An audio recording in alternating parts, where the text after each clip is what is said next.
میرا مفتی صاحب سے سوال یہ ہے کہ 12 ربیع والا دن سنا ہے کہ حضور وسلم کی وفات کا بھی دن ہے، تو اس دن خوشی منانی چاہیے یا غم منانا چاہیے؟ محقق قول تو یہی ہے کہ نبی پاک صلی اللہ تعالیٰ علیہ وآلہ وسلم کی تاریخ ولادت بھی 12 ہے اور دنیا سے تشریف لے جانے کی تاریخ بھی 12 ہے۔ صحیح۔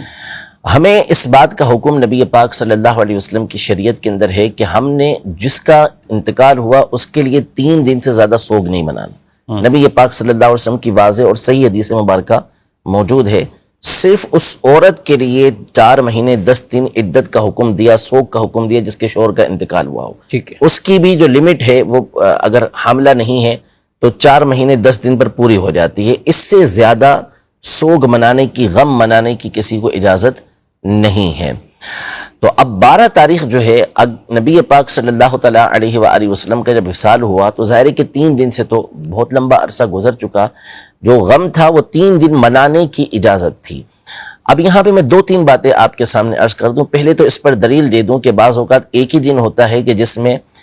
خوشی بھی حاصل ہوئی ہوتی ہے اور غم بھی حاصل ہوا ہوتا ہے، یعنی ولادت بھی ہوتی ہے اور دنیا سے جانا بھی ہوتا ہے، اس کے باوجود ہمارے لیے وہ دن عید کا دن ہوتا ہے۔ اس کی سب سے بڑی مثال جمعہ کا دن ہے کہ جمعہ کا دن مومنوں کے لیے عید کا دن قرار دیا گیا اور سید الایام قرار دیا گیا، اور اس کی جو مختلف وجوہات بیان کی گئیں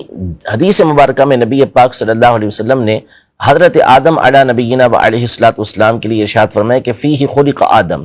اسی میں حضرت آدم علیہ السلام کی ولادت ہوئی، وفیہ مات، اور اسی میں حضرت آدم علیہ السلام دنیا سے تشریف لے کر گئے۔ تو دونوں ایک ہی دن ہوا، یعنی جمعہ کا دن تھا اسی دن ولادت ہوئی، جمعہ کا دن تھا اسی دن دنیا سے پردہ فرمایا، لیکن اس کے باوجود ہمارے لیے جمعے کا دن عید کا دن قرار دیا گیا۔ ٹھیک ہے۔ حالانکہ ہمارے جد امجد کی، ہمارے والد کی ظاہر ہے کہ اس دن وفات ہے، لیکن اس کا ہمیں حکم نہیں دیا گیا کہ ہم اس کا غم منائیں، ہمیں حکم دیا گیا کہ یہ ہمارے لیے خوشی کا دن ہے، سید الایام ہے، ہماری عید کا دن ہے، فقراء اور غرباء کے لیے حج کا دن ہے۔ تو اب آپ اس سے اندازہ لگا لیں۔ دوسری بات یہ کہ مسئلہ یہ نہیں ہے کہ خوشی یا غم، تو جناب آپ غم منا کے دکھا دیں۔ 12 تاریخ کو جب ہم لوگ جلوس لے کے باہر نکل رہے ہوں تو پھر آپ غم والا لباس پہنیں اور آپ کی آنکھوں سے آنسو بہہ رہے ہوں اور آپ غم مناتے ہوئے روڈوں پہ کھڑے ہو جائیں کہ ہم غم منا رہے ہیں، تو آپ تو ایسا بھی نہیں کرتے۔ تو اس کا مطلب مسئلہ یہ نہیں ہے، مسئلہ کچھ اور ہے۔ تو خوشی منانا یہ شریعت مطہرہ کا حکم ہے کہ ولادت کا دن ہے تو اس میں خوشی منائی جائے گی، اور جب ایک ہی دن ہو وفات کا اور پیدائش کا تو ہم نے خوشی کے دن، خوشی کے موقع کو لینا ہے۔ غم کی ہماری شریعت میں 3 دن سے زیادہ کی اجازت نہیں ہے۔ حیاتی خیر لکم و مماتی خیر لکم، کچھ اس پہ جی یہ تو نبی پاک صلی اللہ تعالیٰ علیہ وآلہ وسلم کی کثیر احادیث طیبہ اس حوالے سے موجود ہیں کہ ایک تو یہی جو آپ نے حدیث پاک بیان کی مسند بزار کی کہ میری زندگی تمہارے لیے بہتر ہے اور میری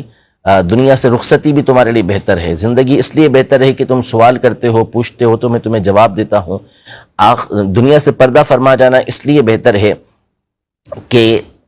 تمہارے اعمال مجھ پر پیش کیے جائیں گے، تو جب تمہارے اعمال پیش ہوں گے، اچھے ہوں گے تو میں خوش ہوں گا، اور جس کے اندر برائی ہوگی تو اس کے لیے میں اللہ کی بارگاہ میں استغفار کروں گا۔ یہ حدیث پاک کا خلاصہ ہے۔ دوسرا صحیح مسلم شریف کی حدیث مبارکہ ہے کہ نبی پاک صلی اللہ علیہ وسلم نے ارشاد فرمایا کہ جب اللہ پاک کسی امت کے ساتھ بھلائی کا ارادہ فرماتا ہے تو ان سے پہلے ان کے نبی علیہ السلام کو اٹھا لیتا ہے، یعنی ان کی جو دنیا سے ان کی جو وفات ہوتی ہے، انتقال ہوتا ہے، وہ اس امت سے پہلے ہو جاتا ہے۔ اب یہ نبی علیہ السلام آگے جا کے ان کے لیے ذخیرہ بنتے ہیں اور ان کے لیے راحت کا سامان کرتے ہیں۔ اور جب اللہ پاک کسی نبی علیہ السلام کو امت کے بعد اٹھاتا ہے، یعنی ان کی امت کو پہلے عذاب دیتا ہے، تو عذاب دے کر جب اللہ پاک کسی قوم کے ساتھ عذاب دینے کا ارادہ کرتا ہے تو اس نبی علیہ السلام کے سامنے اس کی قوم کو عذاب دیتا ہے تاکہ اس کے ذریعے ان کی آنکھیں ٹھنڈی ہوں۔ تو نبی پاک صلی اللہ علیہ وسلم امتوں میں ایسے ہوئے ہیں، واقعات ہوئے ہیں بھی کثرت کے ساتھ ہیں ایسے۔ تو نبی علیہ السلام کا دنیا سے پردہ فرمانا بھی آپ علیہ السلام کی احادیث کی روشنی میں ہمارے لیے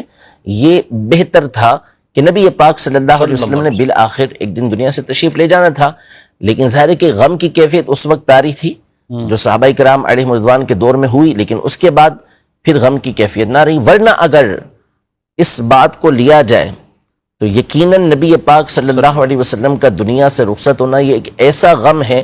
کہ ایک لمحہ بھی کسی کو پھر خوشی حاصل نہیں ہونی چاہیے، کہ ہر وقت غم کے اندر ہی بندہ رہے۔ لیکن اللہ پاک نے اس چیز کا حکم بھی نہیں دیا اور ہمارے دلوں کو اس پر رکھا بھی نہیں ہے.